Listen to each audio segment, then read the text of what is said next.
तो ये guys HTML की एक और नई वीडियो में आपका स्वागत है। मेरा नाम है प्रेम सिंह और आप देख रहे हैं अर्निंग प्लानर। फ्रेंड्स, आज की वीडियो के अंदर मैं आपको बताने वाला हूँ कि HTML के अंदर हेड के अंदर जो मेटा टैग्स हम लोग लगाते हैं, जो कि मेटा टैग्स लगा हुआ आपने देखा भी होगा, मेटा लिखा हुआ रहता है, उस टैग का नाम ही मेटा है। वो हम लोग क्यों लगाते हैं और उसके अंदर ऐसा क्या होता है जो वो लगाना पड़ता है, और भी ऐसे कितने मेटा टैग्स होते हैं, उनको कैसे यूज में लेना है, एसईओ के पर्पज से किस तरीके से भूमिका निभाते हैं, एसईओ क्या होता है, ठीक है। सारी डिटेल्स आज के इस वीडियो के अंदर मैं आपको बताने वाला हूँ। एसईओ के बारे में आपको इतनी बातें नहीं बताने वाला, क्योंकि वो एसईओ का कोर्स है, वो अलग है डिजिटल मार्केटिंग वालों के लिए। यहाँ पर आपको थोड़ी सी नॉलेज होनी चाहिए। अगर आप मेटा टैग्स यूज में ले रहे हो तो आपको पता होना चाहिए कि सर्च इंजन्स किस तरीके से आपकी वेबसाइट को देखेंगे। अब ये सर्च इंजन्स क्या होते हैं, ये सारी की सारी डिटेल आज की वीडियो के अंदर बताने वाला हूँ। तो आज की वीडियो बिना स्किप करके कंप्लीटली देखना, और इस वीडियो के नीचे एक सब्सक्राइब बटन मिल जाएगा, सिंपली आप उसके ऊपर क्लिक कर देना है, वीडियो को लाइक कर देना है। तो ज्यादा टाइम वेस्ट ना करते हुए हम करते हैं वीडियो को स्टार्ट।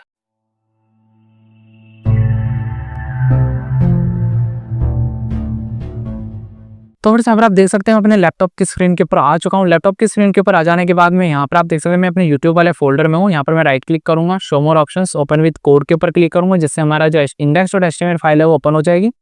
यहाँ पर मैं एक्सक्लेमेटरी साइन लगा करके एंटर प्रेस करूंगा तो हमारा जो बॉयलर प्लेट है वो ओपन हो जाएगा। यहाँ से मैं गो लाइव के ऊपर क्लिक करता हूँ, जिससे हमारी जो वेबसाइट है वो ओपन हो जाएगी, ठीक है।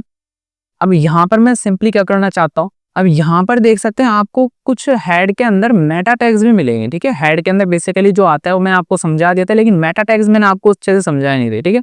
तो आज की वीडियो के अंदर मैं आपको यही बताने वाला हूँ। अब ये मेटा टैग्स होते क्या है, सबसे पहले आप ये समझिए, ठीक है। मेटा टैग का मतलब होता है मेटा, ऐसे टैग्स जो मेटा डेटा को कंटेन करके रखते हो। अब में मेटा डेटा क्या होता है, मेटा डेटा होता है कुछ इंपॉर्टेंट इन्फॉर्मेशन, ठीक है। एक डेटा होता है हमारे वेब पेज का, वो डेटा हम शेयर करते हैं सर्च इंजन्स के साथ में। जैसे गूगल हो गया, गूगल एक सर्च इंजन है ना। सर्च इंजन का मतलब क्या है कि कोई भी आकर के यूजर सर्च करता है और उसको हमारी वेबसाइट का लिंक मिल जाता है, और भी कई सारे वेबसाइट्स का लिंक मिलता है, तो वो क्या हो गया, एक सर्च इंजन हो गया। तो गूगल के ऊपर लोग सर्च करते हैं ना, कुछ भी आकर के जो भी डाउनलोड करना होता है, जो भी सर्च करना होता है, वो आकर के गूगल पे सर्च करते हैं। तो गूगल क्या हो गया, एक सर्च इंजन हो गया, वो एक इंजन की तरह काम कर रहा है, ठीक है, सर्चिंग के लिए। तो वो सर्च इंजन हो गया। तो इस जैसे सर्च इंजन हो गया, जो ब्राउजर हो गया जिसमें आपकी वेबसाइट खुल रही है, ये इन सबको, ये जो मेटा जो टैग है, ये कुछ इन्फॉर्मेशन प्रोवाइड करता है हमारी वेबसाइट के बारे में, ठीक है। जैसा कि मैंने आपको समझाया था कि हेड टैग के अंदर हम लोग वही चीजें डालते हैं जो अपने हमारी वेबसाइट के बारे में कुछ इन्फॉर्मेशन प्रोवाइड कर रहे हो ब्राउजर को या फिर सर्च इंजन्स को, और बॉडी के अंदर हम लोग वो चीजें डालते हैं जो किसी यूजर को दिखाई दे रही है, जो हम लोग यूजर को दिखाना चाहते हैं, ठीक है। ये चीज मैंने आपको पहले भी समझाई थी। तो उसी तरीके से मेटा के अंदर मैं यही बोल रहा हूँ, क्योंकि मेटा अब हेड के अंदर आ रहा है। तो हेड के अंदर आ रहा है तो बेसिकली यही बात है ना कि आप उस चीज को, कुछ डेटा है उसको आप शेयर करवा रहे हो कुछ ब्राउजर्स के साथ में या फिर किसी सर्च इंजन के साथ में। अब यहाँ पर देख सकते लिखा हुआ आ रहा है मेटा टैग लगा हुआ। मेटा टैग सेल्फ क्लोजिंग होता है, ठीक है। तो आप उसको बिना क्लोजिंग टैग के ही लिखना हो, ठीक है। तो यहाँ पर मेटा मैंने लिखा, मेटा के अंदर देखिए कैरेक्टर सेट लिखा हुआ है और UTF-8 लिखा हुआ है। UTF-8 एक तरीके की इनकोडिंग होती है, ठीक है, जो कि पॉपुलर है। सभी सिस्टम पे UTF-8 कोडिंग ही आती है। UTF-8 का मतलब ये होता है कि एक स्टैंडर्ड है वर्ड का। जैसे कि आप जो भी कुछ लिखते हो अपने MS वर्ड अगर आपने यूज में लिया ना, माइक्रोसॉफ्ट वर्ड, या फिर आप नॉर्मल सा नोटपैड ही यूज में लेते हो। जैसे कि मैं एक नोटपैड ही ओपन कर लेता हूँ। जैसे कि यहाँ पर आप देख सकते हैं मैंने नोटपैड ओपन कर लिया। इस नोटपैड में देखो नीचे की तरफ यहाँ लिखा हुआ आ रहा है, अगर आप यहाँ पर गौर से देखो तो यहाँ देख सकते हैं UTF-8 लिखा हुआ आ रहा है। तो ये भी UTF-8 का मतलब है कि नोटपैड भी UTF-8 फॉर्मेट को ही सपोर्ट करता है। यहाँ पर मैं अगर कुछ भी लिखता हूँ वो मुझे समझ में आ रहा है ह्यूमन रीडेबल फॉर्मेट में है, तो वो UTF-8 फॉर्मेट माना जाएगा। इसी तरीके से जो भी मैं HTML में लिख रहा हूँ वो ह्यूमन रीडेबल फॉर्मेट में है ना, मैं इसको अच्छे से समझ पा रहा हूँ कि क्या मैंने लिखा। इंग्लिश के वर्ड से तो लिखे नहीं मैंने। तो हम ऐसा बोल रहे हैं हेड के अंदर, मेटा टैग के अंदर हम लोग ये बता रहे हैं ब्राउजर को या फिर सर्च इंजन को कि हमने यहाँ पर जो यूज में लिया है ना, वो हमने कैरेक्टर सेट जो है वो UTF-8 यूज में लिया है, ठीक है। ये समझ में आ गया। इसी तरीके से मेटा के अंदर देखो Meta name, view port, content width, view width और इनिशियल स्केल 1 वगैरह लिखा हुआ है। इसका क्या काम है, इसका काम ये होता है कि आपके पेज को कितने लेवल पे जूम करके दिखाना, मतलब कि आपका एक एक्चुअल वेबसाइट वेब पेज है आपका। अब अगर कोई अपने मोबाइल में वो उसको खोल रहा है तो उसको कितना स्केल पर वो दिखना चाहिए। अगर वो डेस्कटॉप पर खोल रहा है तो उसको कितने पे दिखना चाहिए। अगर मान लो मैं इसको कर देता हूँ, यहाँ से चेंज भी कर दिया ना मैंने इसको कुछ भी, तो 5 का मतलब है कि 5 गुना जूम होकर के दिखेगा यूजर को। वो मेरी वेबसाइट है, मेरी वेबसाइट मैंने कैसे भी बनाई है, लेकिन अब अगर वो कोई यूजर के सामने जाएगी ना तो 5 गुना जूम हो जाएगी वो, ठीक है। इसी तरीके से इसको आपको छेड़ना नहीं है, ये एज इट इज ऐसा ही रहता है। इसको कभी हमें ऐसे रिक्वायरमेंट भी नहीं पड़ती कि हम इसको छेड़े, तो इसको एज इट इज ही रहने दीजिए। ये ओनली जूमिंग लेवल को सेट करते हैं हमारी वेबसाइट के, ठीक है। जैसे कि मैं आपको एक एग्जांपल भी बता देता हूँ। यहाँ पर आप देख सकते हैं हमने एक इमेज है यहाँ पर, और यहाँ पर एक और इमेज है, ठीक है। अब अगर ये देखो तो इसमें एक तस्वीर लगी हुई है, एक IMG टैग है और उसके बाद में एक पैराग्राफ टैग लगा हुआ है। अब अगर इसको मैं मोबाइल में खोलूंगा तब भी ऐसा ही शो होने वाला है मेरे को, ठीक है। और अगर मैं इसको डेस्कटॉप पे खोलूंगा तब भी वो ऐसा ही दिखने वाला है। लेकिन अगर मैंने ये टैग यूज में लिया है, मेटा टैग, जिसके अंदर व्यू पोर्ट लिखा हुआ है, यहाँ पर देख सकते हैं ये जो लिखा हुआ है ना, Meta tag name view port content. अगर मैं इसको अब मोबाइल पे खोलूंगा ना, तो ये मेरी जो मोबाइल स्क्रीन है ना उसके अकॉर्डिंगली खुद ब खुद जूम हो जाएगा, स्केल हो जाएगा, और उसके अकॉर्डिंगली मुझे इस तरीके से शो होगी। यहाँ पर देख सकते हैं, मैं इसको पढ़ सकता हूँ अच्छे से, मुझे ऐसे खुद से जूम करने की जरूरत नहीं पड़ रही, जबकि इसमें मुझे खुद से इसको जूम करना पड़ रहा है। तो आई होप आपको क्लियर हो गया होगा कि क्यों जरूरी है। इसमें फर्क नहीं पड़ता कि इसके अंदर क्या लिखा है, आपको समझना है नहीं समझना, आपको समझ में आ रहा है तो ठीक है, नहीं समझ में आ रहा तो कोई दिक्कत नहीं है, ठीक है। फिलहाल मैं इन टैब्स को बंद कर देता हूँ, तो आपको ये समझ में आ गया होगा। इसी तरीके से और भी बहुत सारे मेटा टैग्स होते हैं जो कि हमारी वेबसाइट के लिए बहुत ज़्यादा इंपॉर्टेंट होते हैं। वैसे ऑप्शनल है, वो लगाना चाहते हो तो लगाइए, नहीं लगाना तो मत लगाइए। वो SEO के पर्पज से बहुत ज़्यादा इंपॉर्टेंट होते हैं, तो इसलिए वो मैं आपको बता रहा हूँ यहाँ पे, ठीक है। तो यहाँ पर मैं सिंपली क्या करता हूँ, एक मेटा टैग लगाता हूँ। मैंने मेटा लिखा, एंटर दबाया, ठीक है। तो मेटा का सेल्फ क्लोजिंग आ गया। सेल्फ क्लोजिंग आने के बाद में यहाँ नेम, देखो इसमें ये तो फिक्स होता है सभी, आधे कई सारे जो मेटा टैग्स है ना उनमें ये एट्रीब्यूट्स तो फिक्स है, एक तो कंटेंट, एक तो नेम और एक CONTENT कंटेंट, ठीक है।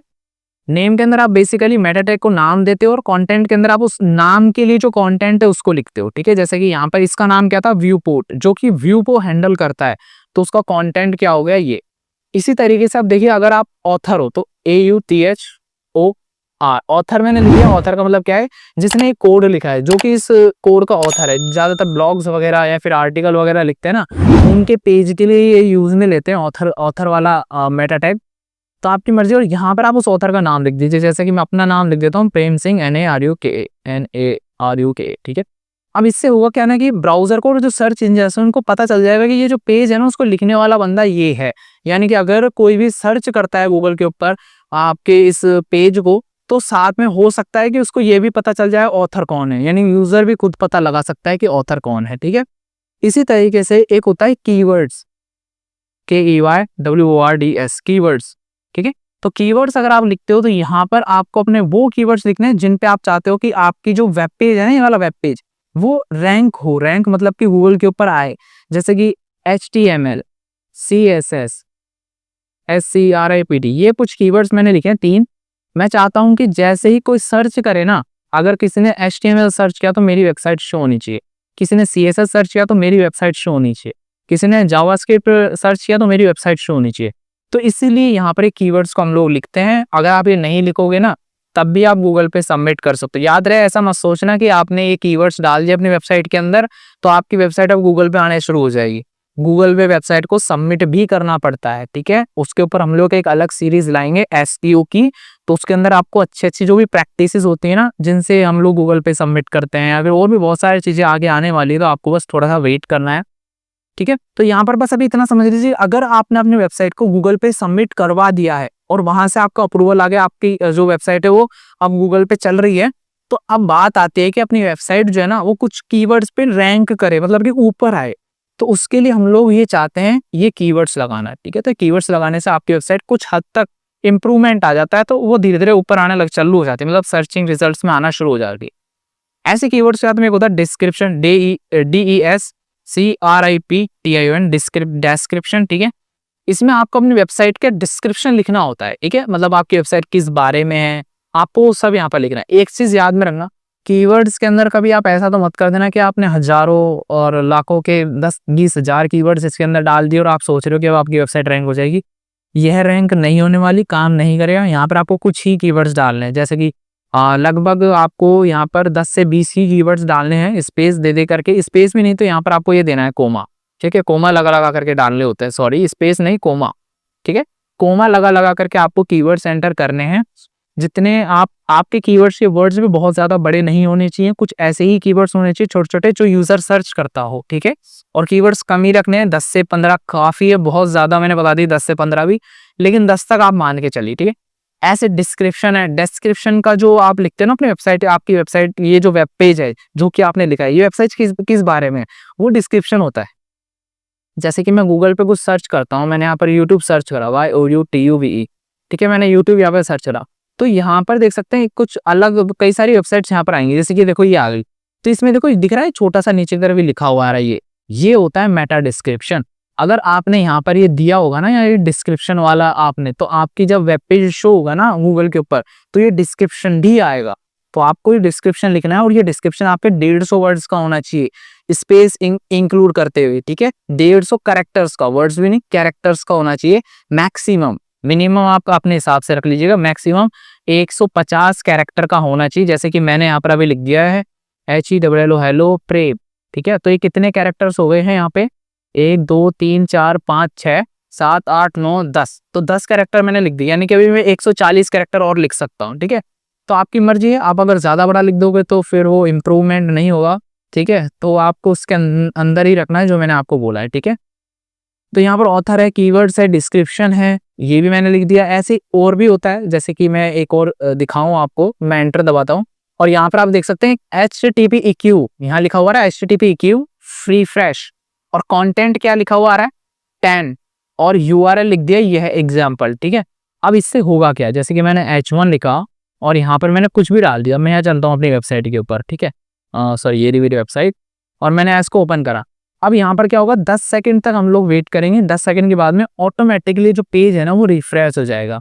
तो यहाँ पर देख सकते हैं, अभी हम लोग 10 सेकंड वेट करते, तो देख सकते हैं पेज रिफ्रेश हो गया, और ये रिफ्रेश होकर के एक अलग ही वेबसाइट पर रिडायरेक्ट हो गया।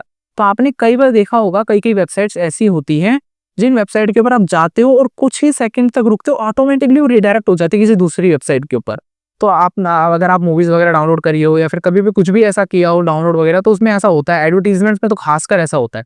तो वो इसी वजह से होता है कि आप HTTPEQ में आपने रिफ्रेश लिख दिया, कंटेंट में आपने बोल दिया कि भैया 10 सेकंड का रिफ्रेश है, और URL में आपने अपनी वो वेबसाइट का URL डाल दिया जिस वेबसाइट पे आप चाहते हो कि यूजर जो हो ना वो रिडायरेक्ट हो जाए, ठीक है। आपकी मर्जी, आप URL मत दीजिए, आप सिर्फ इतना लिखिए कंटेंट। तो इससे भी क्या होगा देखिएगा, मैं इसको रिफ्रेश मैं एक बार बैक, सॉरी मेरी वेबसाइट का जो है ना वो अट चुका है, ठीक है, मैं एक बार गो लाइव करता हूँ, तो ये आ गया, ठीक है। अब ये आ गया, अब देखना 10 सेकंड के बाद में मैं रहूंगा इसी पेज में, बट ये ऑटोमेटिकली रिफ्रेश हो जाएगा 10 सेकंड के बाद में, ठीक है। तो एवरी 10 सेकंड पे ये रिफ्रेश होता रहेगा, मैं इसे रोक नहीं सकता हूँ, ठीक है। तो ये आपको ध्यान में रखना है। तो आपको समझ में आ गया होगा कि यहाँ पर ये मेटा टैग्स किस लिए इंपॉर्टेंट होते हैं। ऐसे बहुत सारे मेटा टैग्स हो सकते हैं यहाँ पर, लेकिन जो मेनली हम लोग यूज में लेते हैं और जो इंपॉर्टेंट है वो मेटा टैग्स मैंने आपको बता दिए हैं। इनके जो एट्रीब्यूट्स हैं वो एट्रीब्यूट्स आप यूज में ले सकते हो, और अलग अलग काम के लिए अलग अलग एट्रीब्यूट्स, जैसे कैरेक्टर सेट हो गया उसके लिए अलग है। अब आप ये मत सोचेगा कि नेम और कंटेंट को भी इसी में हम घुसेड़ दें, या फिर कैरेक्टर सेट को इसमें कर दें, ऐसा नहीं हो सकता। हर एक एट्रीब्यूट का अलग काम है, ठीक है। जैसे कि मेटा के अंदर इसका अलग हो गया, इसका अलग हो गया, इसका अलग हो गया, इसका अलग हो गया, ठीक है। तो फ्रेंड्स आई होप आपको अच्छे सब कुछ क्लियर हो गया होगा कि किस तरीके से अपनी वेबसाइट के अंदर मेटा टैग की भूमिका होती है, मेटा टैग को किस तरीके से हम लोग यूज में ले सकते हैं, मेटा टैग का क्या काम होता है, और सर्च इंजन्स के लिए मेटा टैग क्यों इंपॉर्टेंट होता है। आज की वीडियो के अंदर मैंने आपको कंप्लीट इन्फॉर्मेशन दे दी है। तो फ्रेंड्स आपको वीडियो कैसी लगी, यदि वीडियो आपको अच्छी लगी तो इसे लाइक कीजिए, और यदि आप मेरे चैनल पर नए हैं तो इसे सब्सक्राइब कीजिए। वीडियो को देखने के लिए धन्यवाद, आपका दिन शुभ हो।